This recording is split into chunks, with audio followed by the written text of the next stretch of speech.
हरे राम राम राम हरे हरे, हरे कृष्ण कृष्ण कृष्ण हरे हरे, हरे राम राम राम हरे हरे, हरे कृष्णा कृष्णा कृष्ण हरे हरे, हरे राम राम राम हरे हरे, हरे कृष्ण कृष्ण कृष्ण हरे हरे, हरे राम राम हरे हरे, हरे कृष्णा कृष्णा कृष्ण हरे हरे, हरे राम राम राम हरे हरे, हरे कृष्ण कृष्ण कृष्ण हरे हरे, हरे राम राम हरे हरे, हरे कृष्णा कृष्णा कृष्ण हरे हरे, हरे राम राम राम हरे हरे, हरे कृष्ण कृष्ण कृष्ण हरे हरे, हरे राम राम हरे हरे, हरे कृष्णा कृष्णा कृष्ण हरे हरे, हरे राम राम राम हरे हरे, हरे कृष्ण कृष्ण कृष्ण हरे हरे, हरे राम राम हरे हरे, हरे कृष्णा कृष्णा कृष्ण हरे हरे, पुंडलिका वरदे हरि विठ्ठल, श्री ज्ञानदेव तुकाराम पंढरीनाथ भगवान की, माऊली ज्ञानेश्वर महाराज की, जगद्गुरु संत श्री तुकाराम महाराज की जय. तमेव शरणं गच्छ सर्वभावेन भारत, तत्प्रसादात् परं शांती स्थानं प्राप्येष्य शाश्वतम. माऊली महावैष्णव श्रीमंत श्री ज्ञानेश्वर भगवान आणि भगवान गोपाल श्री कृष्णजींनी धर्मक्षेत्री कुरुक्षेत्रावर अर्जुनाला सांगितलेली श्रीमद भगवद गीता आणि त्या गीतेवर ज्ञानोबरायांनी भावार्थ दीपिकेच्या निमित्तानं सुंदर अशी केलेली टीका.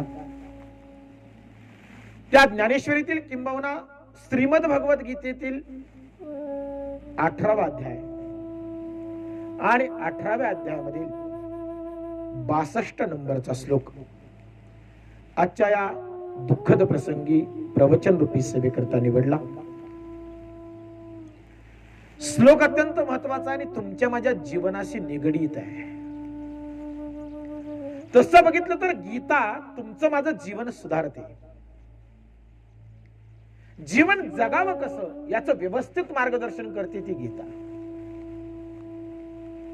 मानवी जीवनामध्ये 2 ग्रंथांना अनन्यसाधारण असं महत्व आहे. मानवी जीवनामध्ये हे 2 ग्रंथ फार महत्वाचे आहेत. एक श्रीमद भगवद गीता आणि दुसरा ग्रंथ आहे भागवत. या दोनही ग्रंथांना अत्यंत अनन्यसाधारण असं महत्व आहे. मानवी जीवनमूल्यांचा उत्कर्ष गीतेमध्ये आहे.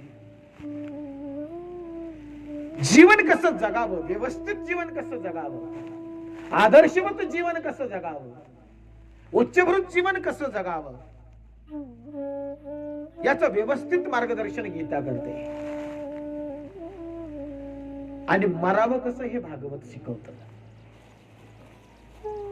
माणसाला जसं जगता आलं पाहिजे ना तसं माणसाला मरताही आलं पाहिजे. या दोन्ही गोष्टी तितक्याच महत्वाच्या आहेत. जीवन जगणं जेवढं महत्वाचं आहे ना तेवढं मरणही महत्वाचं आहे, नाही का? जीवन सुखानं जगला, आनंदात जगला, पण मरण दुःखाचं आलं. तुमच्या माझ्या जीवनाचं मूल्यमापन त्याच्या मृत्यूच्या वेळी होत असतं. कसा मेला मग माणसं त्याच्यावरून चर्चा करतात. म्हणून जगावं कसं हे जितकं महत्वाचं आहे ना, मरावं कसं हेही महत्वाचं आहे.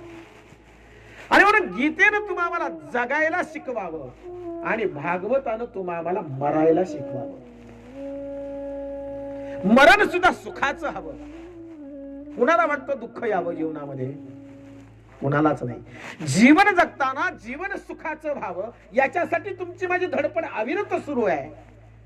आणि मरताना सुद्धा मरण सुद्धा सुखाचं व्हावं हाही तुमचा माझा अट्टहास आहे. किंबहुना जीवन जगत असताना तुम्ही आम्ही जे काही करतो ते मरण सुखाचं व्हावं यासाठीच करतो. पण कदाचित बऱ्याच जणांच्या वाट्याला सुखाचं मरण येत नाही.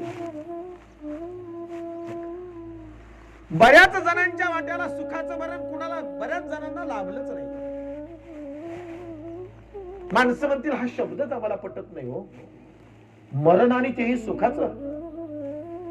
मरण म्हटलं की दुःख ही समीकरण आहे. मरण म्हटलं की दुःख, तिथं सुख कुठलं आलंय.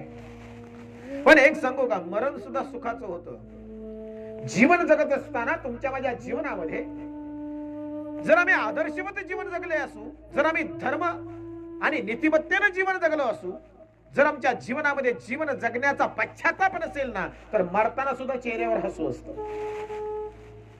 मरताना सुद्धा चेहऱ्यावर समाधान असतं. आणि मरताना चेहऱ्यावरचं समाधान म्हणजे सुखाचं मरण. याच्यासाठी प्रत्येक जीव आसुसलेला आहे, पण येत नाही. तुकोबराया सुद्धा म्हणतात, यासाठी केला होता अट्टाहास, शेवटचा दिस गोड व्हावा. जीवन जगत असताना तुम्ही आम्ही तो अट्टाहास करतो. तो अट्टाहास कशासाठी? शेवटचा दिस गोड व्हावा. तो शेवटचा दिवस गोड झाला पाहिजे. त्या शेवटच्या दिवशी तुमच्या माझ्या चेहऱ्यावर समाधान पाहिजे. त्या शेवटच्या दिवशी तुमच्या माझ्या चेहऱ्यावर हसू पाहिजे. त्या शेवटच्या दिवशी तुमच्या माझ्या जीवनाचा विजय झाला पाहिजे. याच्यासाठीच धडपड आहे ना. याच्यासाठीच तुम्ही आम्ही जगत आहोत. आणि म्हणून गीतेनं सुंदर विचार द्यावेत. हा श्लोक सुद्धा तितकाच महत्वाचा आहे. कसं जगावं, कसं जगावं याचं व्यवस्थित मार्गदर्शन आहे. गीतेमध्ये अनेक तत्व आली, अनेक जीवन मूल्य आली, अनेक उच्च विचार गीतेमध्ये सांगितले. आणि ते सर्व अनुकरणीय आहे, अनुकरणासाठीच आहे. गीतेचा एकही श्लोक, गीतेचं एकही तत्व हे केवळ आणि केवळ विचार करण्यासाठी आणि केवळ आणि केवळ प्रवचनासाठी किंवा केवळ आणि केवळ चर्चेसाठी अजिबात नाही. माझं तर स्पष्ट मत आहे, गीता ही प्रवचनासाठी नाही, गीता ही आध्यात्मिक चर्चेसाठी नाही, गीता आध्यात्मिक सिद्धांत सोडवण्यासाठी नाही, गीता ही आचरणासाठी आहे. गीता ही उत्तम आचरण पद्धती आहे, उत्तम जीवन पद्धती आहे. आणि म्हणून गीतेचे विचार हे जोपर्यंत तुमच्या माझ्या आचरणात येत नाहीत ना, तोपर्यंत नुसतीच गीता वाचून उपयोग नाही. किती पारायण झाली याला फार महत्व नाही. छातीला हात लावून बरेच जण म्हणतात 51 पारायण केली. काही म्हणतात हो माझी खूप पारायण झाली हो. जसं मला कळते तशी ज्ञानेश्वरी वाचतोय. किती पारायण झाली मलाच आठवत नाही. पारायण किती झाली हे महत्वाचं नाही, किती कळली आणि कळण्याच्याही पलीकडे जाऊन जीवनामध्ये ती किती उतरली, आचरणात किती आली हे महत्वाचं आहे ना. आपल्या वारकरी संप्रदायाची फार मोठी महती आहे महाराज. वारकरी संप्रदायामध्ये अशा काही विभूती आहेत, अशा काही व्यक्ती आहेत. तुकोबारायांचा गाथा मुखोद्गत असणारी माणसं वारकरी संप्रदायात आहेत. ज्ञानेश्वरीच्या 9000 ओव्या पाठ असलेली माणसं वारकरी संप्रदायात आहेत. आणि वारकरी संप्रदायाची ही थोरवी आहे. नक्कीच अभिमान आहे, कौतुक आहे. पण एक सांगू का, पाठा किती आहे, पाठांतर किती आहे हे महत्वाचं नाहीये बरं का. ते पाठ केलेलं जीवनात किती उतरलंय, बरोबर आहे ना. शेवटी अध्यात्म कशासाठी, सांगण्यासाठी, ऐकण्यासाठी की आचरणासाठी, हा महत्वाचा मुद्दा आहे. आचरण महत्वाचं आहे. वारकरी संप्रदायामध्ये, अध्यात्मामध्ये, परमार्थामध्ये आचरणच महत्वाचं आहे. तुमचं काय मत आहे? बरोबर आहे ना. म्हणून मी नेहमी सांगत असतो, परमार्थ हा प्रदर्शनासाठी नाही, परमार्थ हा प्रदर्शनासाठी नाही, तो अनुभवासाठी आहे, तो आचरणासाठी आहे. आचरणात किती ते महत्वाचं आहे. म्हणून किती मोठा गंध लावला आणि किती मोठी माळ गळ्यामध्ये आहे, किती पंढरीच्या वाऱ्या केल्या आणि किती वेळा ज्ञानेश्वरी वाचली, हे महत्वाचं नाहीये, आचरणात किती आहे. खरं ना. मोठी माळ घातली म्हणजे मोठा वारकरी का? मोठा गंध लावला म्हणजे मग तू मोठा वारकरी का? असं काही नाहीये, ही व्याख्या नाही. म्हणून आमचे चोखोबा सुद्धा म्हणतायत, काय भुलनासी वरील या रंगा. अंतरंग परमार्थामध्ये महत्वाचा आहे. अंतरंग, आतला भाव. हे बाहेरचं दिसणं वेगळं आणि आतला भाव वेगळा. म्हणून बाहेरच्या दिसण्याला आमचा वारकरी संप्रदाय, आमचे संत महत्व देत नाहीत. तो बाहेरून कसा हे महत्वाचा नाही, तो आतून कसा हे महत्वाचा आहे. आणि म्हणून अंतकरणाचा भाव, तुमच्या अंतकरणामध्ये असलेली श्रद्धा, तुमच्या अंतकरणामध्ये असलेलं प्रेम, हे परमार्थाला महत्वाचं आहे. देवाला तरी काय पाहिजे?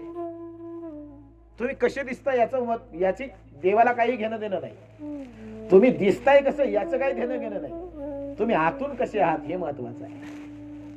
शबरीची बोरं देवानं रामानं खाल्ली तेव्हा रामानं शबरी कशी दिसते हे नाही बघितलं. ती म्हातारी आहे, चेहऱ्यावर सुरकुत्या आहेत, अंगावर सुरकुत्या पडल्यात, काळे कुट्ट झालेले दात आहेत, पिंजारलेले केस आहेत, चालताना थरथरतीये, वृद्ध आहे, आणि तिचे ते काळे कुट्ट झालेले दात तिनं ते बोराला लावलेत. ती बोरं तिनं चाखून बघितलीत, उष्टी केलीत. मग माझा रामराया म्हटला का, अरे कशी दिसती ही म्हातारी आणि हिची उष्टी बोरं मी खाऊ? एक सांगू का बाय बापू, रामानं बोरं नाही खाल्ली, रामानं शबरीचं प्रेम चाखलं. महाराज, देव भावाचा भुकेला, तो भाव महत्वाचा आहे, ते प्रेम महत्वाचं आहे. शबरीचं प्रेम, सुदामाचं प्रेम कसा होता? सुदामा कृष्णाला भेटण्यासाठी त्याच्या नगरीतून तो निघाला, आणवाणी पायानं, काट्याकुट्याचा, दगडधोंड्यांचा रस्ता तुडवत सुदामा भगवंताची भेट घ्यायला चाललाय. पत्नीनं सांगितलं, हो आपलं दारिद्र्य आहे, 4 दिवस झाली लेकरं उपवासी आहेत, पोटात अन्नाचा कण गेला नाही, भिक्षा कुणी वाढत नाही. तुमचा मित्र आहे कृष्ण, जरा जा कृष्णाकडं, त्याला आपली परिस्थिती सांगा, तो नक्की तुम्हाला मदत करेल. सुदामानं होकारार्थी मान हलवली, पण सुदामाच्या कपाळावर थोड्याशा आठ्या दिसल्या. पत्नीने विचारलं, काय झालं? सुदामजी म्हणतायत, रिकाम्या हाताने कसं जावं, रिकाम्या हाताने कसं जावं, देवाला काहीतरी न्यावं लागेल बर का. देवाकडे जाताना रिकाम्या हाताने जाऊ नये बर का. कधीतरी काहीतरी घेऊनच जावं. पत्रम पुष्पम फलम तोयम, काहीतरी. रिकाम्या हाताने देवाला भेटायला जात नाही. 3 व्यक्ती अशा आहेत, त्यांना भेटायला रिकाम्या हाताने जाऊ नये. 1 देव, 2 तलाठी आणि 3 राजा. राजाला भेटायला जायचंय ना, रिकाम्या हाताने जायचं नाही. देवाला भेटायला जायचंय ना, रिकाम्या हाताने जायचं नाही. आणि हात जोडून माफी मागून. तलाट्याला भेटायला जायचंय ना, रिकाम्या हाताने जायचं नाही. ते आधी घेतात आणि मग देतात. राजा तुमच्याकडे काय कला आहे, तुमच्याकडे काय गुण आहेत ते आधी बघेन आणि मगच खुश होऊन तुम्हाला गळ्यातला कंठा म्हणा, हार म्हणा, काहीतरी बक्षीस देईल. तलाठी साहेबांकडे गेलात ना तुम्ही, सही नाहीच करणार लवकर. हो साहेब द्या ना, गाडी जाईल शेवटची, लांब जायचंय. हो थांबा जरा, 2 मिनिटं थांबा, बाकीचं काम चाललंय, दिसत नाही तुम्हाला? हो साहेब असं नका करू, द्या ना. पण नाहीच सही होणार. शेवटी हळूच पटकन सही होते. घेशी तेव्हा आधी घेतात मग देतात. राजाचंही तसंच, देवाचंही तसंच आहे. देवाकडे जाताना म्हणून कधी रिकाम्या हाताने जायचं नाही, कधीच नाही. काहीतरी पत्रम पुष्पम फलम तोयम.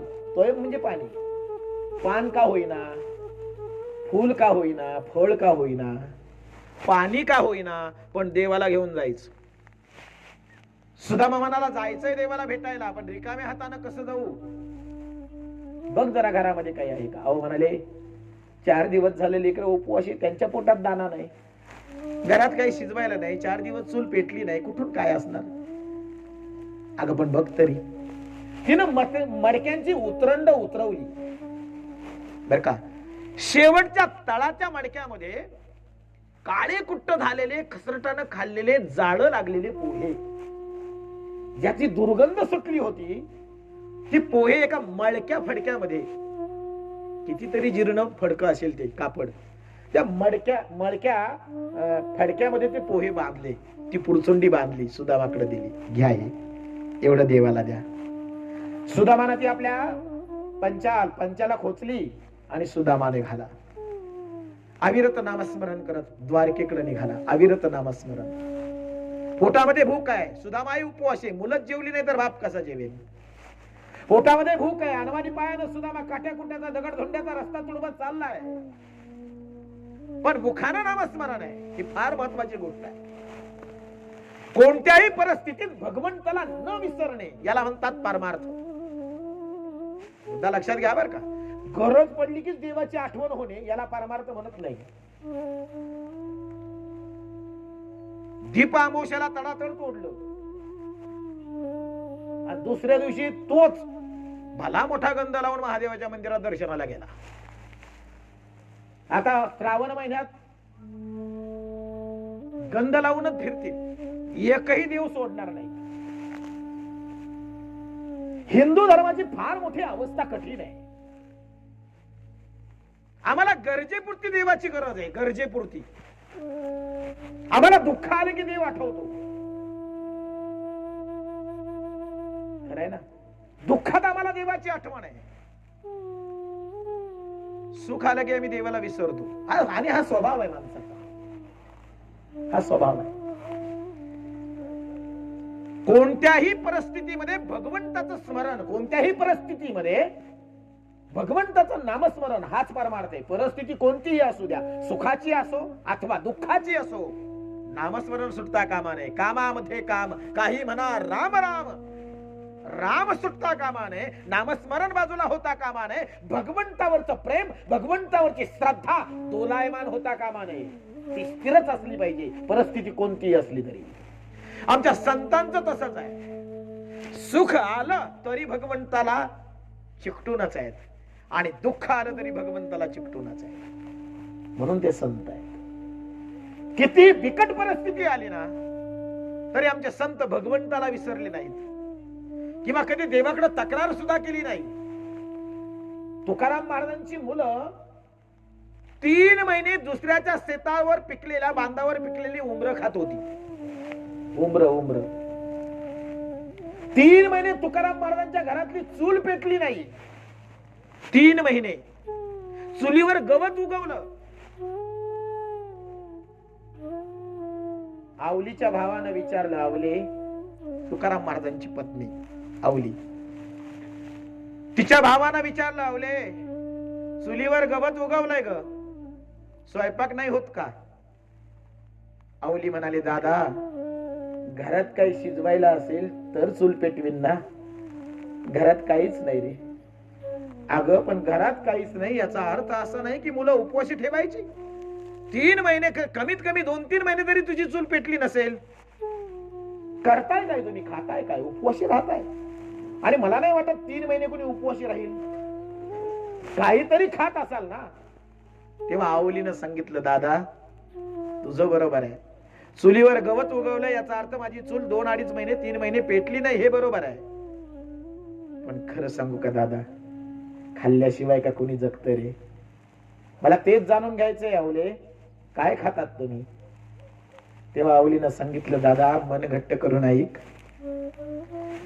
एका सावकाराच्या बांधावर उंबर पेटली आहे दादा.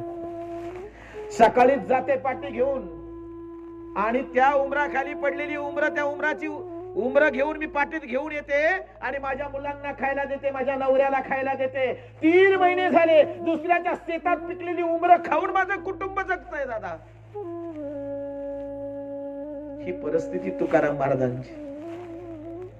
एवढी बिकट परिस्थिती असताना सुद्धा तुकाराम महाराजांनी कधीही तक्रार केली नाही. तक्रार नाही. सुदामाची परिस्थिती तेवढीच भीषण आहे, पण तक्रार नाही. बायकोनं म्हणावा, हो नुसतंच श्रीकृष्ण गोविंद हरे मुरारी म्हणत राहून कुठं जमेल का? पोट भरेल का? डेरे हरी बाजेवरी असं कुठं आहे का? काहीतरी करा ना. अखंड नामस्मरण. सुदामानं पत्नीला म्हणावं, अगं प्रारब्धात आहे ना, ते बदलू शकत नाही. आणि एक सांगू का, समय से पहले और प्रारब्ध से ज्यादा किसी को कुछ भी नहीं मिलता. तुमच्या नशिबात जेवढं आहे ना तेवढं मिळणारच आहे. ते कोणी तुमच्यापासून हिरावून घेऊ शकत नाही. आणि ज्या वेळेला मिळायचंय त्याच वेळेला मिळणार आहे. हे निश्चित आहे, ठरलेलं आहे. म्हणून तक्रार नकोस करू देवाकडं. हा माणसाचा स्वभाव आहे. काही उणिवा भासल्या, कमतरता भासली की माणसं तक्रार करतात. काय देवाने आमच्यासाठी केलं? नुसतं दुःखच आहे आमच्या जीवनात, त्याचं आमच्याकडे लक्षच नाही. काय देव देव करता? तक्रारी करतात माणसं. पण तक्रार करणं हा माणसाचा स्वभाव आहे, संतांचा नाही. ते म्हणाल संत माणसं नव्हती का? होती ना, पण ते माणसातले देव होते, हे लक्षात घ्या. संत हे माणसातले देव आहेत, माणसातले देव. देवतेची संत, संततेची देव. ही एकरूपता आहे देवामध्ये आणि संतांमध्ये. कोणत्याही परिस्थितीत तक्रार नाही. सुदामा निघालाय, काट्याकुट्याचा रस्ता तुडवतोय, चाललाय. रस्त्यानं चालताना मात्र नामस्मरण आहे. श्रीकृष्ण गोविंद हरे मुरारी, हे नाथ नारायण वासुदेव. नामस्मरण करत द्वारकेला पोहोचला. मला काय सांगायचंय तुमच्या लक्षात येईल नंतर. द्वारकेला पोहोचला. राजवाड्याच्या समोर येऊन उभा राहिला. सोन्याची द्वारका आहे, सोन्याची. भगवंताचं ऐश्वर्य बघितलं, कृष्णाचं ऐश्वर्य बघितलं. मित्र जरी असला तरी ते ऐश्वर्य पाहून सुदामा म्हणाला, भेटावं की नाही, करील की नाही मदत, मला ओळखील का तरी. त्याच्या मनामध्ये शंका आली. पण एवढ्या लांब चालत आलाय म्हटल्यानंतर राजवाड्याच्या द्वारावर गेला तर द्वारपालांनी अडवलं. ए भिकारड्या, कुठं चाललास? ढकलून दिला. सुदामा पडला, डोळ्यात अश्रू आले. मला जाऊ द्या हो भेटायला, मला कृष्णाला भेटायचंय. कशाला भेटायचंय कृष्णाला? माझा मित्र आहे तो, आम्ही बालपणीचे सखा आहोत, भेटू द्या मला त्याला. काही कोणी काही वशिला लावतं. तुझ्यासारख्या दरिद्राचा कृष्ण कसा मित्र असेल? चाल चालू लाग, तुला कृष्णाला भेटता येणार नाही. पुन्हा ढकलून दिलं. पुन्हा सुदामा पडला, रडू लागला. द्वारपालांच्या पायाला हात लावला आणि सुदामा म्हणाला, ठीक आहे, काही हरकत नाही, नाही भेटू देत तर हरकत नाही, पण एकच करा, आत जाऊन माझ्या कृष्णाला सांगा तुमचा सुदामा आलाय. एवढा निरोप फक्त द्या. फक्त कृष्णाला सांगा की तुमचा सुदामा आलाय दारामध्ये. एका द्वारपालाला दया आली. तो म्हणाला, इथेच थांब, आतमध्ये घुसण्याचा प्रयत्न करू नकोस, मी तुझा निरोप घेऊन जातो. राण्यांच्या घराण्यामध्ये सोन्याच्या झोपाळ्यावर आमचा परमात्मा बसला आहे आणि द्वारपालानं त्या ठिकाणी जावं. भगवान, राजवाड्याच्या द्वारावर एक ब्राह्मण आलाय आणि तो तुम्हाला तुमचा मित्र म्हणवतोय. ब्राह्मण आणि माझा मित्र? हो भगवान. तो म्हणतोय की देवाला जाऊन सांगा तुमचा सुदामा आलाय. तुमचा सुदामा आलाय हा शब्द जसा कृष्णानं ऐकला तसाच माझा भगवंत उठला आणि द्वाराकडे धावत सुटला. अनुमानी पायानं अंगावर उत्तरीय न घेता डोळ्यामध्ये अश्रू दाटले. धडा धडा धडा धडा पडत भगवान श्रीकृष्ण दारापर्यंत पोहोचले. दारामध्ये लीन दीन असलेला सुदामा बघितला. पळतच गेले. सुदामाला छातीशी धरलं. सुदाम्या, अरे राजा कधी आलास रे? यायचं ना. येत होतो. द्वारपालांनी अडवलं. चल ये आतमध्ये. सुदामाच्या गळ्यात हात घातला आणि सुदामाला राजवाड्यात आणलं. सोन्याच्या चौरंगावर बसविलं. ज्या सुदामाला फाटकी गोधडी मिळत नव्हती बसायला दारिद्र्यामुळं, तो सुदामा आज सोन्याच्या चौरंगावर बसला आहे. विचार करा बरं का, प्रारब्ध कधीही बदलू शकतं. प्रारब्ध बदलण्यासाठी फार मोठ्या अवधीची गरज नसते, कालावधीची गरज नसते. एक क्षण पुरेसा आहे. जीवन बदलवण्यासाठी एक क्षण पुरेसा असतो. त्याला फार मोठी क्रांती, फार मोठा कालावधी जावा लागतो असं काही नाही. एका क्षणात जीवन बदलतं. एका क्षणात. सोन्याच्या सिंहासनावर बसला, सोन्याच्या चौरंगावर बसला. राण्यांनी बघितलं, सत्यभामा आहे, जामवंती आहे, रुक्मिणी आहे. त्या सगळ्यांनी बघितलं, कोण हा ब्राह्मण? दरिद्री, कपडे फाटलेले, का लुकड्या, आणि कसा तरी दिसणारा, अगदी दरिद्री म्हटल्यानंतर कोण हा? रुक्मिणीच्या चेहऱ्यावरचे भाव भगवंतांनी ओळखले. आणि भगवंत म्हणतायत, रुक्मिणी हा माझा बाल सखा आहे सुदामा. जा जा, लांबून आलाय, थकून आलाय, याला पाणी ठेवा, जरा आंघोळीला चला, याला आंघोळ वगैरे घाला, जरा स्वच्छ करा त्याला. किती मळून आलाय, पाय कसे गाळानं चिखलानं भरले. जा म्हणाले. आणि मग त्या राण्यांनी त्याला आंघोळ घातली. रुक्मिणी, जामवंती, सत्यभामा, 16 सहस्र राण्या आंघोळ घातली. महाराज चंदनाच्या पाटावर बसून, उठणं लावून, सुगंधी द्रव्य लावून, अत्तर वगैरे सगळं असं सुंदर स्नान. त्याच्या आयुष्यात त्याला असं स्नान मिळालं नसेल.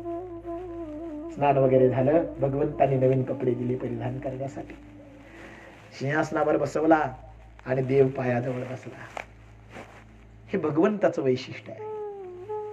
पायाजवळ बसला आणि सुदामाचा पाय आपल्या हातात घेतला. त्या पायावरून हात फिरवला. सुदामा, किती काटे भरले तर तुझ्या पायात, किती काटे आहेत? थांबा, मी काढतो काटे. भगवंतांनी स्वतः सुदामाच्या पायातले काटे काढला. हे का सांगतोय मी? जेवण करायला जेव्हा बसले, पंचपक्वान्नाचं ताट जेव्हा समोर आलं, सोन्याच्या ताटामध्ये जेव्हा सुदामाला जेवण वाढलं गेलं, लाडू हातामध्ये घेतला, तोंडामध्ये घालला. तोच लेकर समोर डोळ्यासमोर आली. माझी लेकर 4 दिवस उपवाशी आणि मी लाडवाचा घास खातो. देवा, कसं जेवू रे हे? भगवंताने बघितलं, तोंडापर्यंत लाडू नेलाय पण खात नाही. भगवंत म्हणाले, खा रे सुदामा, खाणार आहे. सुदामा म्हणाला, देवा कसं रे सांगू तुला माझी परिस्थिती? एक परिस्थिती सांगू नको. तू त्याच्यासाठी आलाय का? मला भेटायला आलायस ना? काही सांगू नको मला. एक सांगू का तुम्हाला? देवाला सांगण्याची गरज नाही, तो सगळं जाणतो. मला कबीरदासांचा एक दोहा फार सुंदर आठवतो. मुल्ला होके बांग पुकारे, वो क्या अल्लाह बहरा है? मुल्ला होके बांग पुकारे, वो क्या अल्लाह बहरा है? चींटी के पांव में घुंघरू बजे तो भी अल्लाह सुनता है. बहिरा नाहीये तो. ओरडण्याची, ओरडून सांगण्याची गरज नाही. मुल्ला होके बांग पुकारे, वो क्या अल्लाह बहरा है? क्वेश्चन मार्क आहे. चींटी के पाव में घुंगरू बजे. चींटी म्हणजे मुंगी. मुंगीच्या पावलात बांधलेलं घुंगरू, त्या घुंगराचा आवाज त्याला येतो. सांगण्याची गरज काय? म्हणून मी काय सांगतोय, तक्रार करू नका. तुमची परिस्थिती त्याला माहित आहे. तुम्ही म्हणाल माहित आहे, मग आमची परिस्थिती बदलत का नाही? परिवर्तन का होत नाही? एक सांगू का, मी मगाशीच सांगितलं, वेळ यावी लागते. वेळ, प्रारब्ध, तुमची माझी कर्म, जोपर्यंत त्या भोग किंवा ते प्रारब्ध भोगून होत नाही ना, भोगही न घडे संचिता वाचवणी. संचित जोपर्यंत भोगलं जात नाही तोपर्यंत परिस्थिती बदलत नाही. अध्यात्म सांगतो. सुदामाचं सुद्धा अजूनही संचित बदललं नव्हतं. तो अजूनही दरिद्रीच होता. सोन्याच्या सिंहासनावर बसलाय, सोन्याच्या ताटात जेवतोय, पण परिस्थिती मात्र दरिद्रीच आहे. त्याच्या मनाला माहित आहे तो गरीब आहे. तो आलाय कशासाठी भगवंताकडे हेही त्याला माहित आहे. परिस्थिती सांगायला आलाय, मदत मागायला आलाय. शेवटी भगवंतांनी सुदामाला विचारलं, सुदामा अरे बरं झालं आठवलं, काय वहिनीने दिलंय का नाही माझ्यासाठी काहीतरी, रिकामाच आलायस, हे आणलंच की नाही मला. आता सुदामाला लाज वाटली, ती पोह्याची पुरचुंडी त्यानं अशी पंचास खोचलेली होती ना, ती काढली मांडी खाली दाबली. नाही म्हणाले देवा, गरीब माणूस आहे मी, काय आणणार रे तुला, तुझं एवढं मोठं ऐश्वर्य, त्या ऐश्वर्यापुढे माझं काय रे. म्हणाले काही नाही, तसं नाही. नाही म्हणाले, वहिनी मला तुला रिकाम्या हाताने पाठवणारच नाही, काहीतरी नक्की दिलं असेल. काय दिले सांग मला. सुदामा म्हणाला काही नाही देवा, काहीच नाही. अशी मांडी खाली दाबली. देवाचं लक्षात आलं हा काहीतरी लपवतोय, आणि म्हणून देवानं असा लाभ हात करून मांडी घालून ती पोह्यांची पुरचुंडी काढली. ते पोहे सोडले आणि सोन्याचं ताट बाजूला केलं, पंचपक्वान्नाचं, आणि त्या सोन्याच्या चौरंगावर ती पुरचुंडी पोह्यांची सोडली आणि फके मारायला सुरुवात केली. रुक्मिणी, जांबवंती, सत्यभामा सगळ्या राण्या बघतायत. एवढा प्रेमानं आवडीनं स्वयंपाक केला नवऱ्यासाठी, पाहुण्यांसाठी. ते सगळं बाजूलाच राहिलं. हे काय कुठले पोहे काळे कुट्ट झालेले, काय देव दुष्काळातून उठवल्यासारखं करतोय, कधी मिळालंच नाही अशा पद्धतीनं खातोय. पंचपक्वान्न बाजूला सरले आणि ते दुर्गंधीनं युक्त असलेले काळे कुट्ट झालेले पोहे खातोय. सगळ्यांच्या चेहऱ्यावर प्रश्नचिन्ह आहे. तेव्हा भगवंताचं एक वाक्य फार महत्वाचं आहे.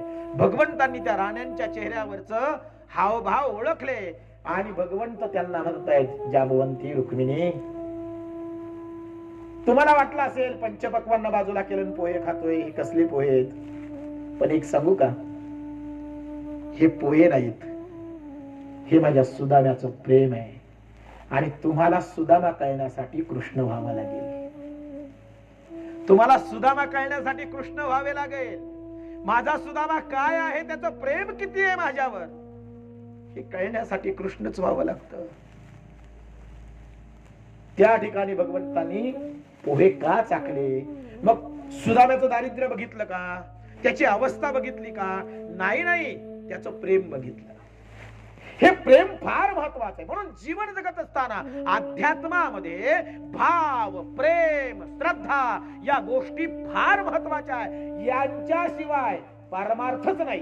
भावे विन भक्ती, भक्ती विने मुक्ती, बळे विन शक्ती. बोलू नये, भाव नाही तर भक्तीच नाही, भाव नाही तर परमार्थच नाही. पटतंय ना. आणि भाव सुद्धा आतून पाहिजे, आतून. दिखाऊपणा नको, प्रदर्शन नको. आणि म्हणून तुमच्या माझ्या जीवनामध्ये सद्यस्थितीला जर तुम्ही आम्ही बघितलं तर प्रत्येकाचं जीवन चंचल आहे, संकटांनी भरलेलं आहे, दुःखांनी भरलेलं आहे. प्रत्येक जण गांजलाय, पिडलाय, दुःखी आहे, कष्टी आहे. सुख नाही, समाधान नाही, कुठं शांती नाही. सगळेच वैतागलेले आहेत. परिस्थिती एवढी बिकट आणि भीषण आहे. ही का तुमच्या माझ्यावर ओढावली आहे? कधी आम्ही विचार केलाय का या गोष्टीचा? एका मागून एक संकट येत आहेत. का येत आहेत? वादळ गेली, महापूर आला, कोरोनाचं 2 वर्ष झालं सुरूच आहे. उसंत म्हणून वेळ मिळेल, उसंत मिळेल ना संकटातून, उसंत. मग ही का परिस्थिती येते? कधीतरी आम्ही आत्मपरीक्षण केलं का? कधीतरी याचा विचार केला का? त्याच्या मागे कारण काय असेल? केवळ निसर्गाला दोष देऊन चालणार नाही.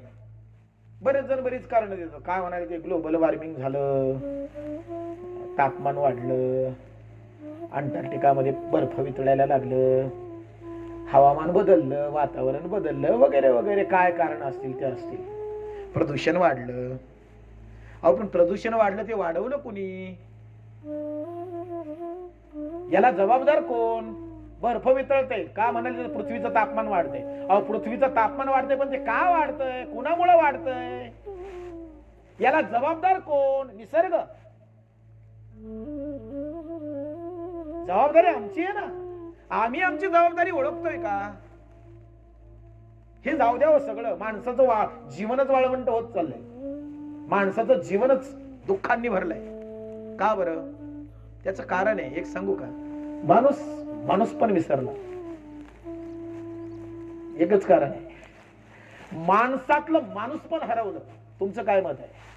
या कोरोनाच्या काळामध्ये असेही काही प्रसंग तुम्हाला आम्हाला जाणवले, अनुभवले की तिथं माणूस आम्हाला दिसला, माणसातल्या माणसाचं दर्शन झालं कोरोनाच्या काळात. पण असेही प्रसंग आले की माणसातलं माणूस पण संपलेलं दिसलं. 1 महिन्यापूर्वी नाशिक हायवेला चाकणच्या बाजूला एक ऍक्सिडेंट झाला. 1च महिना झाला. दुपारची वेळ आहे, ऊन पडलं होतं, रस्ता तापलेला आहे आणि एका ट्रकनं मोटरसायकल वाल्याला उडवलं. त्याच्या पायावरनं चाक गेलं, मागचं चाक, पायच तुटून बाजूला पडला. संपूर्ण तेवढा जो रस्ता आहे ना तो रक्तानं भिजवून गेला, सगळीकडे रक्त वाहत आहे. तो रस्त्यावर पडलेला तो माणूस विबळतोय, ओरडतोय, पाणी मागतोय, मला कुणीतरी पाणी द्या. रस्त्यावर तो तडफडतोय, रस्ता तापलाय, वरून ऊन लागतंय, ऊन आहे, दुपारची वेळ आहे, मला कुणीतरी पाणी द्या. माणसं जमलीत, आजूबाजूला घोळका करून उभी आहेत, पण पाणी देण्याची हिंमत कोणाची नव्हती. सगळी माणसं काय करत होती माहितीये का? खिशातला मोबाईल काढून शूटिंग काढत होती, फेसबुकवर टाकायला, व्हॉट्सअपवर टाकायला. म्हणजे जखमी माणसाला पाणी देण्यापेक्षा शूटिंग करणं महत्वाचं आहे. एक माणूस विबळतोय, वेदनेनं तळमळतोय, तो पाणी मागतोय, हे महत्वाचं नाही, शूटिंग करणं महत्वाचं आहे. माणसं पुरात वाहून चालली तर हा शूटिंग करतोय. आता ती पुरातल्या घटना आहेत, सांगली, सोलापूर, कोल्हापूर, त्या भागात काय अवस्था आहे. आमच्या संवेदना संपल्या, आमची मन मेली महाराज. आमच्या अंतकरणातले भाव, आमच्या अंतकरणामधल्या भावना त्या संपल्यात. निर्दयी झालीत माणसं, निर्दयी. जनावराला सुद्धा लाज वाटेल ना अशी माणसं वागतायत. सगळीच नाही म्हणत मी, पण नक्कीच तशी परिस्थिती आहे. जनावराला सुद्धा लाज वाटेल अशी जगतात माणसं. नको त्या घटना घडतात, नको ते ऐकायला येतं आम्हाला, नको ते वाचावं लागतं पेपर मध्ये, नको ते. 2 महिन्यापूर्वीची घटना, 60 वर्षाच्या नराधमानं 7 वर्षाच्या मुलीवर अत्याचार करावा. कुठं राहिली माणुसकी, कुठं राहिला मानव धर्म, कुठं राहिली नाती गोती, कुठं राहिलं माणूस. पण या सगळ्याच्या सगळ्या गोष्टी आमच्या नाशाला कारण आहे. लक्षात ठेवा, आमच्यातला विकृती, आमच्यातले दोष, आमच्यातली अवकृत्य आम्हाला संपवणार आहे. कोरोना कशामुळे आलाय? निसर्गामुळे नाही आला, तो तुमच्या माझ्यासाठी निसर्गानं निर्माण केलाय. लक्षात ठेवा. चीनमध्ये माणसं वागतात कशी, जगतात कशी, खातात काय हे तुम्हाला सांगण्याची गरज नाही, नाही का? काय खावं आणि काय खाऊ नये हे सुद्धा मला वाटत नाही. जेवढ्या हलणाऱ्या वस्तूंना तेवढ्या सगळ्या चीनमध्ये खाल्ल्या जातात.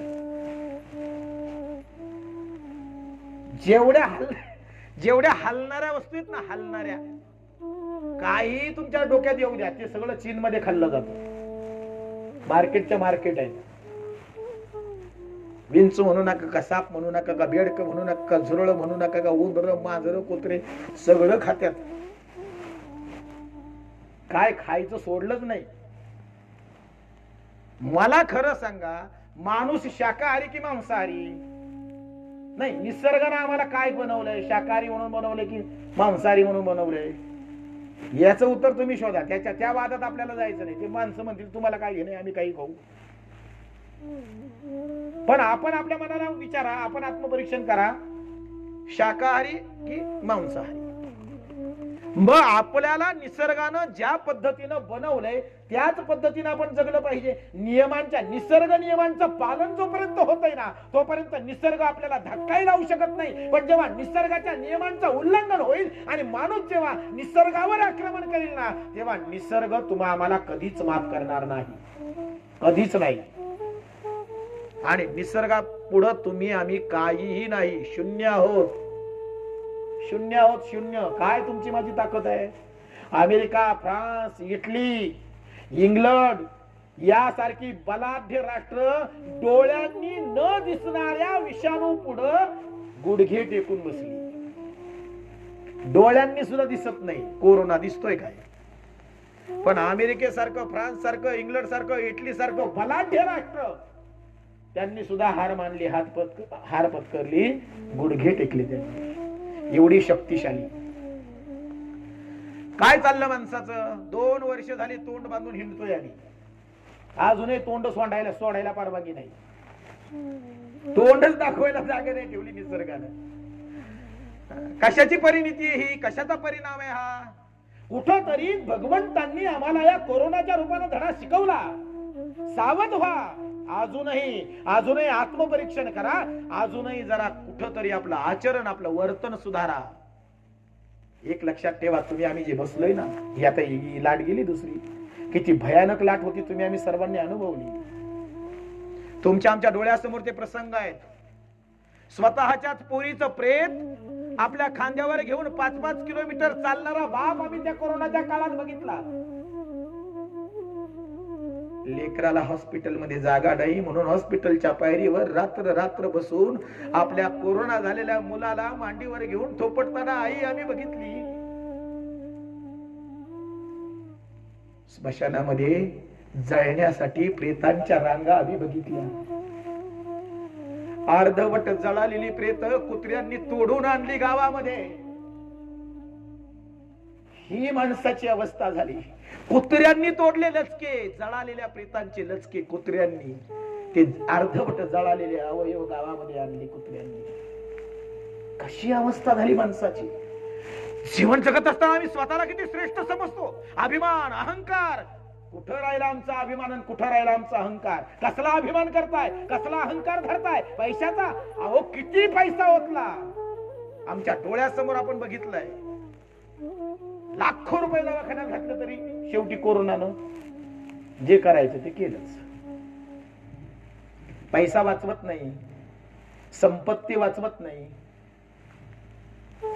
जयललिता मुख्यमंत्री होत्या ना, काय कमी होतं जयललितांकडं? पद होतं, प्रतिष्ठा होती, पैसा होता, सगळं होतं की नाही? जेव्हा हार्ट अटॅक आला आणि त्यांना हॉस्पिटलमध्ये ऍडमिट केलं गेलं, तेव्हा त्यांच्या उपचारासाठी इंग्लंडहून स्पेशल विमान करून हार्ट स्पेशालिस्ट बोलवला उपचारासाठी जयललितांच्या. पैसा होता, प्रतिष्ठा होती, पद होतं, एका राज्याच्या मुख्यमंत्री होत्या, पैशाला काहीच कमतरता नव्हती. ज्या हॉस्पिटलमध्ये त्या ऍडमिट होत्या ते A1 हॉस्पिटल होतं, सगळ्या सुविधांनी सुसज्ज हॉस्पिटल. आणि उपचारासाठी डॉक्टर सुद्धा भारतातला नाही, इंग्लंडहून जगविख्यात हार्ट तज्ञ, हृदयाचा तज्ञ स्पेशल विमान करून बोलवला उपचारासाठी. परिणाम काय? डॉक्टर वाचवू शकले, पद वाचवू शकलं, पैसा वाचवू शकला, हॉस्पिटल एवढं सुसज्ज वाचू. मला एकच यातून काय सांगायचं, हे उदाहरण मी का दिलं, तुमच्याकडे काय आहे ते तुम्हाला वेळेला उपयोगी पडेलच असं नाही.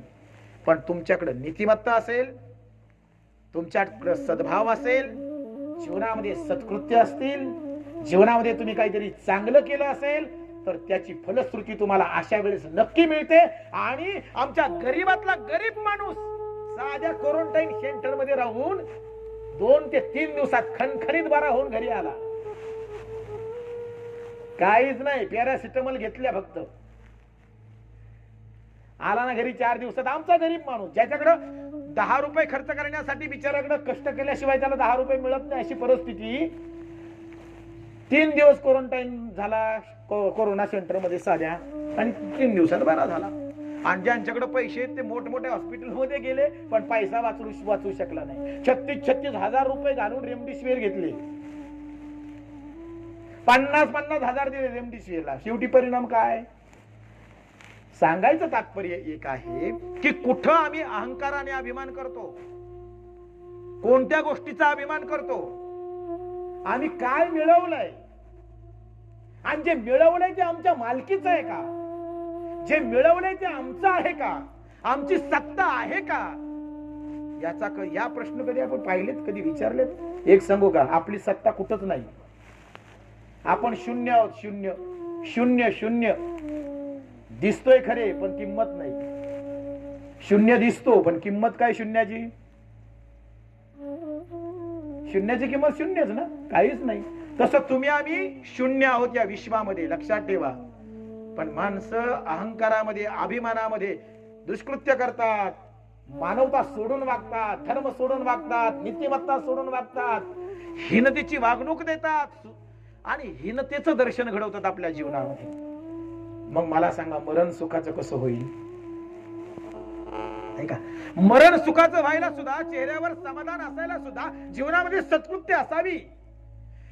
जेव्हा मरण समोर उभं राहतं, जेव्हा आमचा मृत्यू आमच्या समोर उभा राहतो, तेव्हा मृत्यू समोर उभा राहिल्यानंतर जेव्हा आम्ही आमच्या जीवनाचं सिंहावलोकन करतो, जेव्हा आम्ही मागे डोकावतो ना, तेव्हा मागे डोकावल्यानंतर आमच्या जीवनाचं परीक्षण आम्ही जेव्हा केल्यानंतर आमच्या जीवनामध्ये काही सत्कृत्य जेव्हा आम्हाला दिसतात ना, तेव्हा चेहऱ्यावर समाधान येतं. नाही, मी जीवन जगलो, पण जीवन जगत असताना काहीतरी चांगलं केलंय.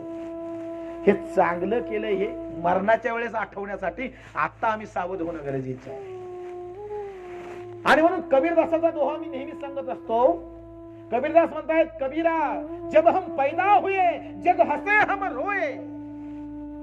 कबीरा जब हम पैदा हुए जग हसे हम रोए. जेव्हा आम्ही जन्माला आलो ना, तेव्हा रडत जन्माला आलो, सारं जग हसलं, आनंद साजरा केला.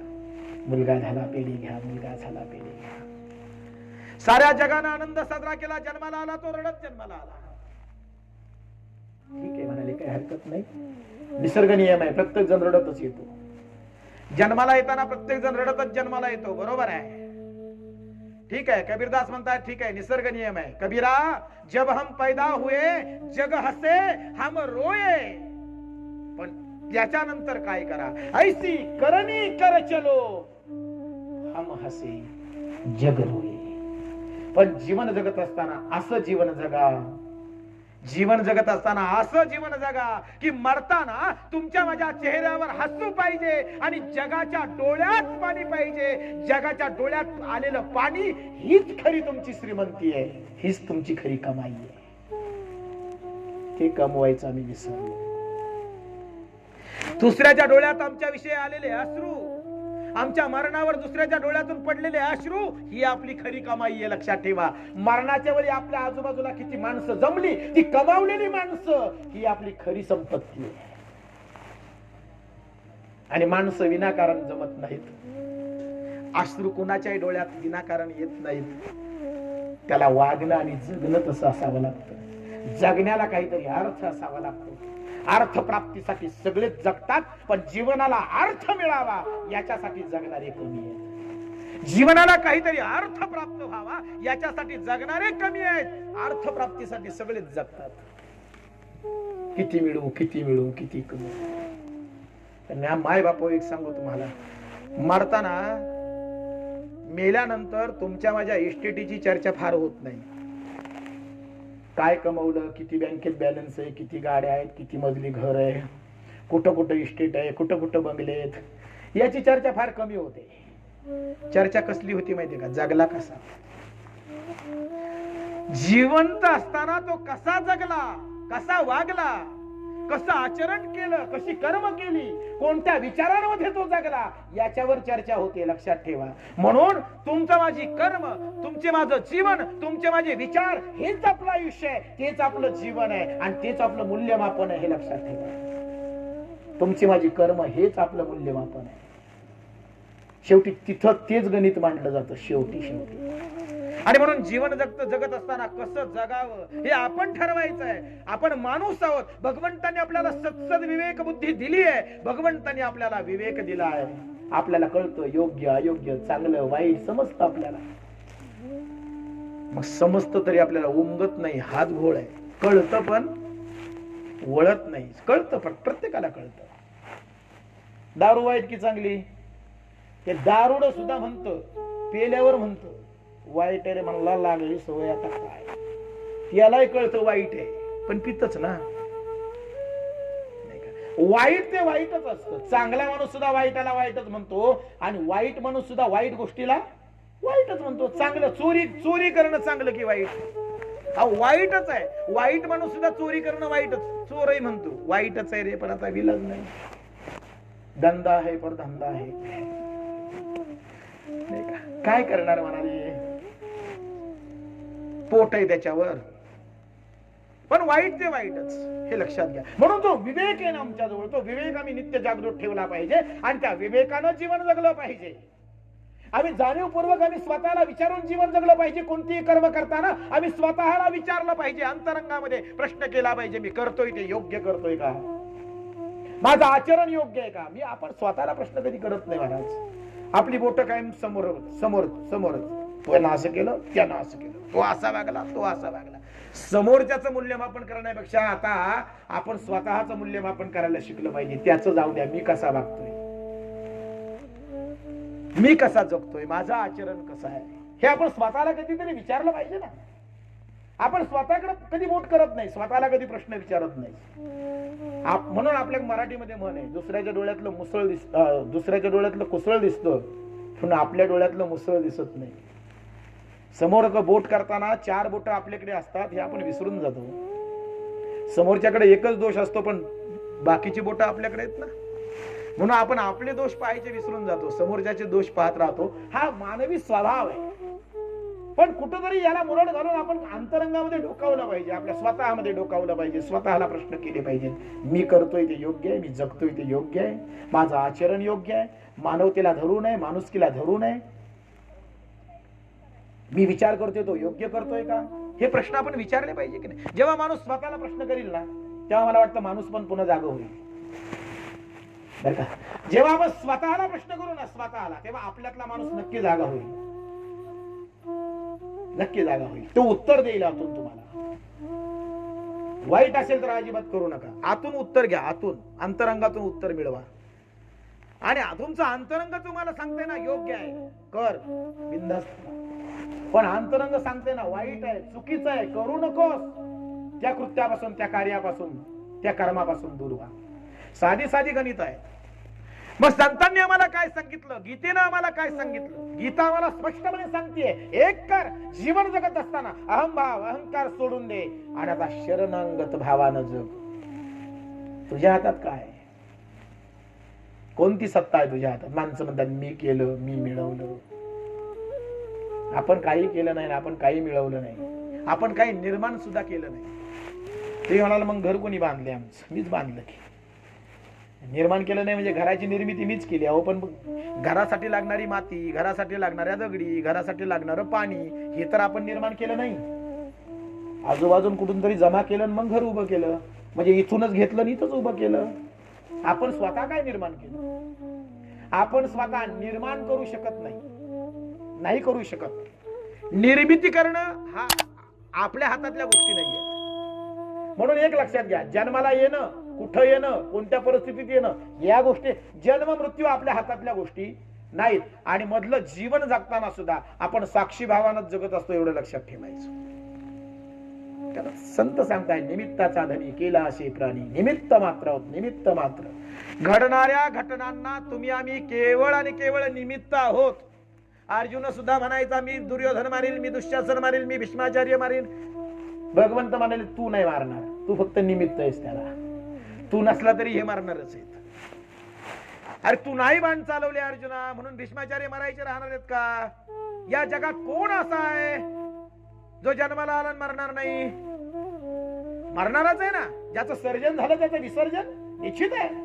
जो जन्माला आला तो मरणारच आहे. त्यात विशेष काय. तू नाही बाण चालवले म्हणून भीष्माचार्य अमर आहेत का. तू नाही बाण चालवले म्हणजे कर्ण मरणार नाही का. मरणारच आहे. तू फक्त बाण चालवायचं निमित्त आहे. तू त्या घटनेला निमित्त आहे. तू नसला तरी ते मरणारच आहे. म्हणून एक लक्षात ठेवा. माणसं बऱ्याचदा म्हणतात, मी गेलो तर बाकीच्यांचं कसं, मी गेलो तर मागच्यांचं कसं. काही कोणाला फरक पडत नाही. जगामध्ये भरपूर उदाहरण आहेत. अगदी कठीण ते कठीण परिस्थितीमधली कुटुंब सुद्धा घरातला करता गेल्यानंतर आपल्याला असं वाटतं आता हे कुटुंब कोलमडलं, पण नाही, ते पुन्हा उभं राहिलं आणि जगायला लागलं. खरं आहे ना. मग गेलाय त्याच्या वाचून कोणाचं काही अडलं का. तसं आपल्या मनातले गैरसमज आपण काढून टाकायचे की मी गेल्यानंतर मागच्यांचं काय. काही नाही. जगरहाटी चालूच आहे. अनंत काळापासून चालत आली आणि आपण गेल्यावर ती चालूच राहणार आहे. आपल्या जाण्यानं काहीही फरक पडत नाही. आपण फक्त निमित्ताला होतो. आपण नसलो म्हणून घडणाऱ्या घटना घडायच्या राहतील का? घडणारच आहेत. फक्त आपण तिथं आहोत म्हणून आपण स्वतःकडे माझ्यामुळे घडलं किंवा माझ्यामुळे झालं. अहो, आपण नसतो तरी झालं असतं. आपण नसतो तरी झालं असतं, नाही का? झाडाला पाणी घातलंय, झाड मोठं झालंय, मग हा काय म्हणतो? माझ्यामुळं. आपण तू नसता तरी ते झाड जगायचं, ते जगणारच आहे. कुठं तरी आपण एक साक्षीभूत आहोत. म्हणून जीवन जगत असताना अहंभाव, अहंकार बाजूला ठेवा. आपण काहीच नाही, आपण काहीच नाही. मग कसं जगायचं ते गीतेमध्ये सांगितलं, या श्लोकामध्ये सांगितलं. शरणांगत व्हा, नम्र व्हा, नम्रतेनं जगा, शरण होऊन जगा. कारण जो वागतो ना तोच टिकतो. ताठरता मोडते. आपल्या मराठीमध्ये म्हणे ना, महापुरे झाडे जाती तेथे लव्हाळे वाचती. का लव्हाळे वाचती? कारण ते वाकती. मुद्दा कळला ना? झाड का मोडले? अहो, कितीतरी खोलीपर्यंत त्या झाडांची मुळं आहेत, पण महापुरामध्ये वृक्षाच्या वृक्ष उमदळून पडले, तडातड मोडले. पण वर वाळूमध्ये रुतलेली मुळं असलेली लव्हाळ अगदी सहज एका हाताने उपटता येतील अशी, अगदी वर वाळूतली मुळं असतात, सहज उपटतात. पण वृक्ष उमदळून पडले, मोडले, लव्हाळे मात्र तसेच राहिले. त्याचं कारण आहे, जसा प्रवाह आला तसे ते वाकले म्हणून टिकले. म्हणून जिथं नम्रता आहे ना, तो टिकतो. आणि नम्रतेनं जेवढी कामं होतात ना, तेवढी ताठरतेनं होत नाहीत. तुम्ही प्रेमानं जेवढं वागाल ना, तेवढा समोरून रिस्पॉन्स सुद्धा तसाच येतो.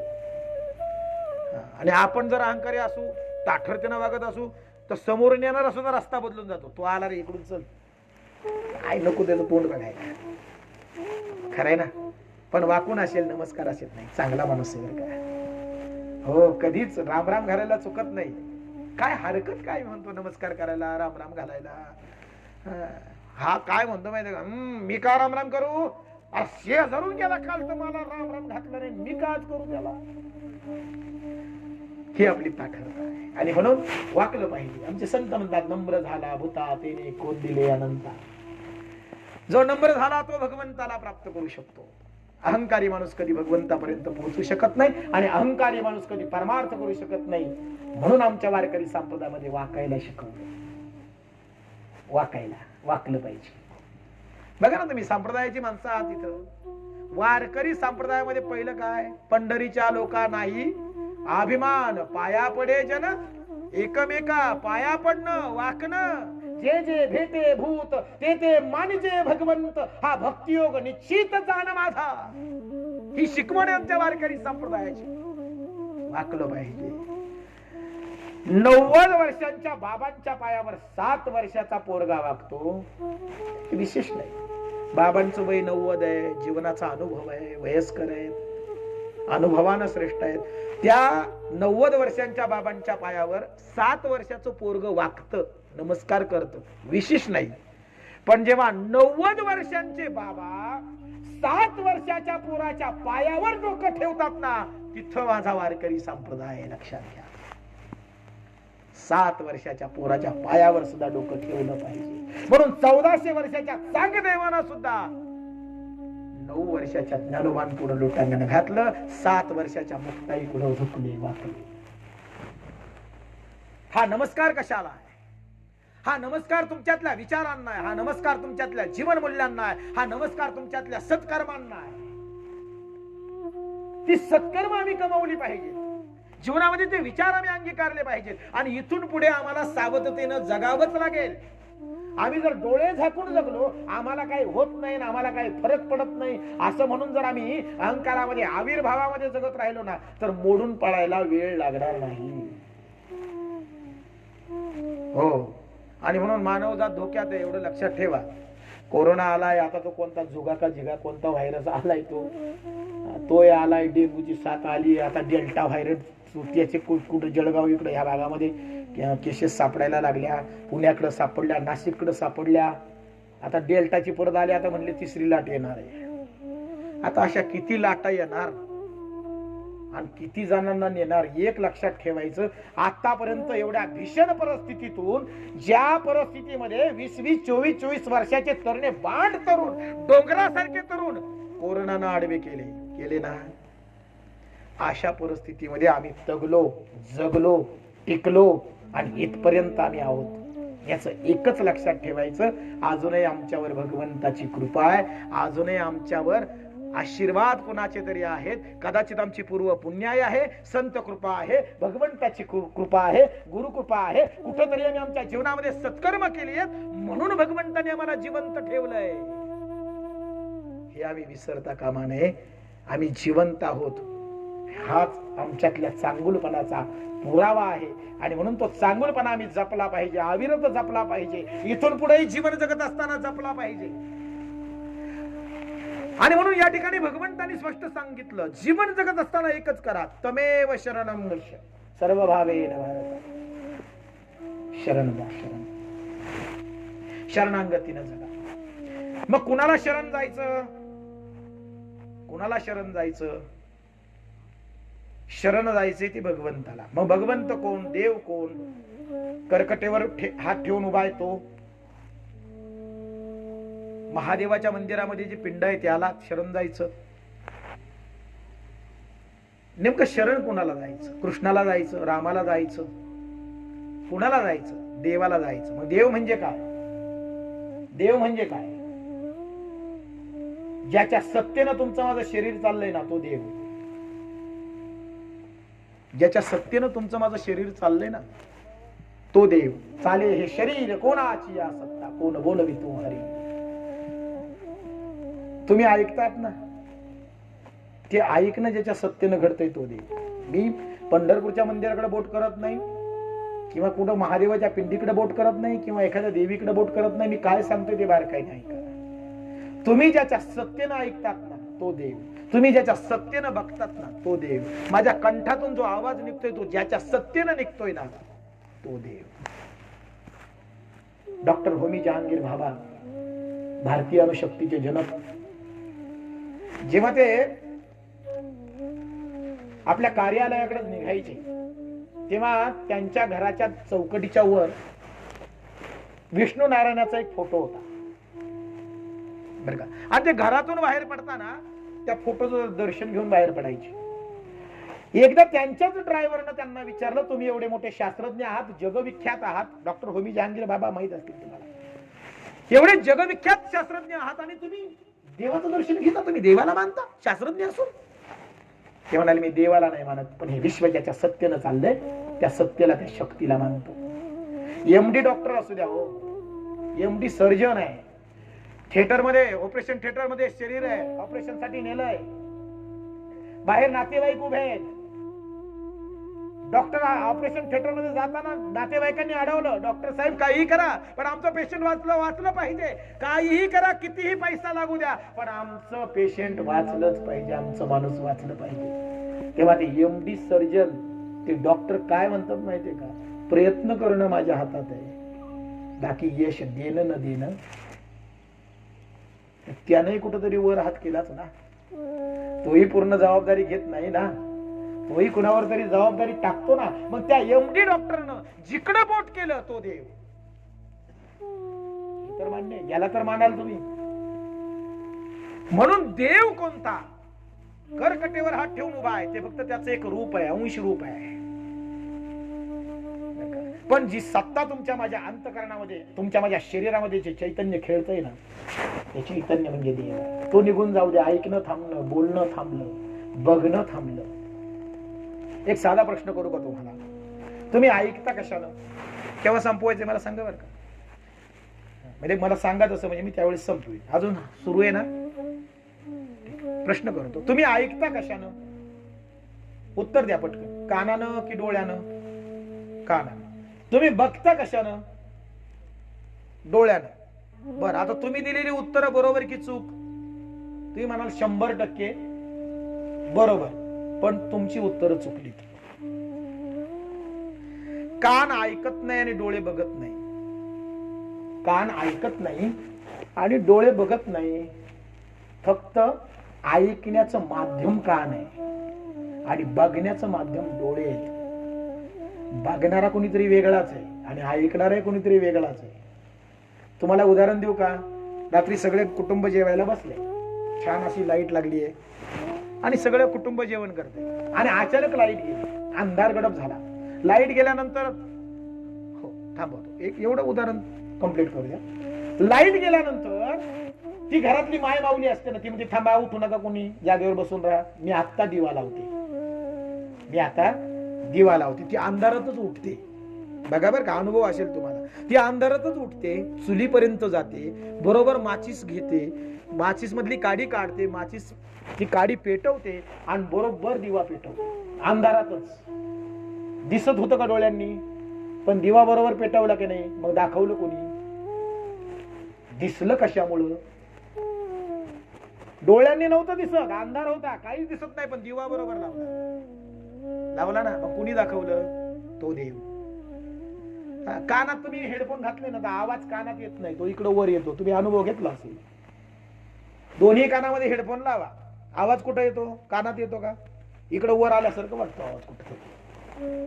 कान फक्त ऐकण्याचं माध्यम आहे. बा, कान जर ऐकत असते आणि डोळे जर बघत असते तर मृतदेहाला सुद्धा ऐकायला यायला पाहिजे होतं. त्यालाही कान आहेत ना, त्यालाही डोळे आहेत ना. मग मेलेला माणूस कधी म्हणाले का, अरे किती रडताय, किती ओरडताय, कान खड्या बसल्या माझ्या, हळूहळू रडा ना.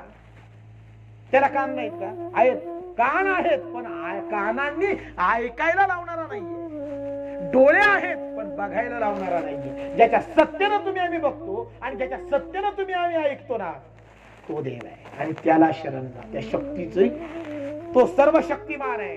त्या सर्व शक्तीला तुम्ही आम्ही मानलं पाहिजे, तिथं वाकलं पाहिजे, तिथं झुकलं पाहिजे. आमचा अहंकार जरी कोणी म्हणत असलं ना देव नाही, तरी त्याला भीती आहे. असला मग एखादा जरी म्हणलं ना देव नाही, तरी त्याला भीती असते मनात. असला तर म्हणजे कुठंतरी अस्तित्व मान्य असतं आणि म्हणून ते अस्तित्व आम्ही मानलंच पाहिजे. काहीही म्हणा तुम्ही, विज्ञान कितीही पुढे जाऊ द्या, कितीही पुढे जाऊ द्या, पण त्या शक्तीला, त्या चैतन्याला आम्ही मानलं पाहिजे, ज्यानं आम्हाला जिवंत ठेवलं, जो तुमचा माझा जिवंत आहे. आणि त्या शक्तीला आम्ही शरण गेलं पाहिजे. मग शरण गेल्यानंतर काय होईल? तत्प्रसादात पराम शांती. शरणांगत झालात, शांतीची प्राप्ती होईल, समाधान प्राप्त होईल आणि मग स्थानम प्राप्तिशी शाश्वतम, स्थानम प्राप्तिशी शाश्वतम, शाश्वत स्थान प्राप्त होईल. असं एक सुंदर विचार या श्लोकातून दिलाय. ज्ञानोबराया म्हणतात, तया अहम वाचा चित्त अंग देऊन या शरण रिग महोदधी कागांग रिगाले जैसे. मग तयाचेनी प्रसादे सर्वोपशांती प्रमदे कांतू होऊन या स्वानंदे स्वरूपीची रमसी. संभूती जेने संभवे विश्रांती जेथे विसंवे अनुभूती ही अनुभवे अनुभवा जया तिये निजात्मपदीचा राव होऊने ठाकसी अव्ययो म्हणे लक्ष्मी ना हो पार्था तुला. हे ज्ञानोबरायांनी सांगितले आणि म्हणून संत तुम्हाला सांगतायत, ग्रंथ तुम्हाला सांगतायत, आमचा धर्म तुम्हाला सांगतोय, सज्जन सांगतायत, प्रवचन कीर्तनांतून उपदेश होतोय. कुठंतरी आम्ही आमच्या मनावर परिणाम करून घ्यायला सुरुवात केली पाहिजे. आमचं मन कुठंतरी आता सद्विचारांकडं, सत्कार्याकडं वळलं पाहिजे, तरच परिस्थिती बदलेल. अन्यथा हालाकीचे आहेत, याच्यापेक्षा अवघड परिस्थिती व्हायला वेळ लागणार नाही. आणि म्हणून आता तरी माणसानं सुधारलं पाहिजे, आता तरी त्यातलं माणूस पण जागा झालं पाहिजे. हा एक साधा सोपा संदेश आजच्या प्रवचनातून आपल्याला घ्यायचा आहे. सुंदर जीवन जगायचंय, स्वज्वळ जीवन जगायचंय, शुद्ध जीवन जगायचंय. पुन्हा नाही हो महाराज, अहो आताच बोलतोय मी, थोड्या वेळानं माझ्या बाबतीत काय घडेल मी सांगू शकत नाही. पुढच्या 5 मिनिटाचा अचूक भविष्य सांगणारा भविष्यकाळ अजूनही जन्माला आला नाही. आणि मग आपल्या बाबतीत काय घडेल हे आपल्यालाच माहित नाही. का कुणाचं मन दुखवायचं, का कुणाचा द्वेष करायचा, का कुणाचा मत्सर करायचा. प्रेमानं राहायला काय हरकत आहे, गोड बोलायला काय हरकत आहे, चांगलं वागायला काय हरकत आहे. वाईट वागू नये, मरणारच आहे, आणि चांगलं वागू नये, मरणारच आहे. मग चांगलंच वागून का मरू नये, वाईटच का वागावं, असे बरेच प्रश्न असतात महाराज. आणि म्हणून अनेक प्रश्नांची उकल आपण आपल्या जीवनामध्ये करण्याचा प्रयत्न केला पाहिजे. असो, ज्या दशक्रिया विधीच्या निमित्तानं तुम्ही आम्ही सर्वजण या ठिकाणी दुःखद अंत्यकरणाला जमलेलो आहोत.